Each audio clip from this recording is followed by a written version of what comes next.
On va parler de l'élection présidentielle. Éric Chenu, en 2017, je le disais en introduction de cette émission, bienvenue à vous d'ailleurs si vous nous rejoignez. Je suis avec Éric Chenu, donc président de la Mutualité française. Et dans le cadre de cette émission en partenariat, Place de la Santé, il y aura le 1er mars prochain, à partir de 9 h du matin en direct, vous pourrez le suivre sur ma chaîne, un grand oral des candidats à l'élection présidentielle qui vont venir se succéder pour présenter leur programme en matière de santé, santé au sens large. On en parle depuis tout à l'heure, vous voyez, on parle de prévention, il n'y a pas que l'hôpital et le Covid, hein, il y a plein d'autres choses. Cette opération Place de la Santé, vous l'aviez déjà organisée en 2017. Les candidats s'étaient succédés pour présenter. Vous en avez retenu quoi de cet exercice? Pourquoi vous l'avez lancé?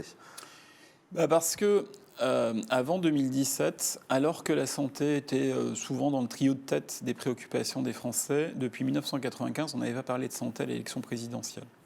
Et donc ça nous semblait essentiel de remettre ce sujet-là, le sujet de la santé, le sujet de la protection sociale, au cœur du débat public. Pourquoi ?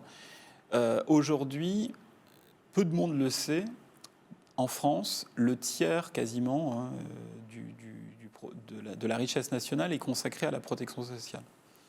C'est-à-dire à l'assurance maladie, à la retraite, à tous les mécanismes sociaux de redistribution.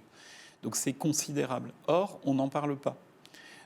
On n'en débat pas pour savoir quelle priorité on veut y donner, comment on veut organiser les choses.